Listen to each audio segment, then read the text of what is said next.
Er wie het regenwetter daar rond de nacht. Op sommige plekken voel 8 mm en zelfs meer. Maar dat regenwetter heb ik nodig. En daarna, ja, wie het toch wel een grieze boel, gries waar, damp waar, mist. Maar staan er gewoon zoet wat luchter worden. En dan het uitbotten van de natuur. Dat gaat staan gewoon terug. En ik denk dat het in het weekend eens even green wordt op een soort plekken. En dat komt terug de warmte en het regenwetter. Joen en vannacht. Joen is nog droog waar. Vannacht betekent rein, temperaturen 12, 3 graden. De wind uit het zuidoosten waai en die is zwak of matig. Dan terug naar morgen. Dat wordt een dag met bewolking. Ik denk dat de zin het net rijdt. Uit een trog rein of lichte rein. Ik wil weer droge perioden. En de temperaturen, ja, die liggen morgen zomaar bij de 8 und 11 graden misschien wel.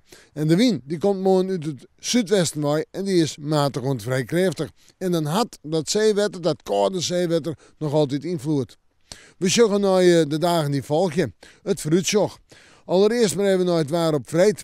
Dat wordt een dag met bewolking, maar rein en lichte rein. 11 graden, ja, de wind uit het zuidwesten waai. Op sneeuw een west-zuidwestenwind nog altijd vanuit het koude zeewetter. Op sneeuw nog een buiken, maar in de midden de zin erbij en dan wordt het droog. En dan begint het al meer en meer op maaitijd te lijken. Sneeuw is een maaitijdsdag, maar een temperatuur om er bij de zonnetje of 18 graden heen. Dan kunnen we het ras op, we hebben de zinnen erbij, het blijft droog. Ja, wat willen we nog meer? En het wordt stadig gewoon dan nog meer en meer green. De maaitijdswarmte komt dus in het weekend. En we moeten morgen maar weer even in het waarschuwen.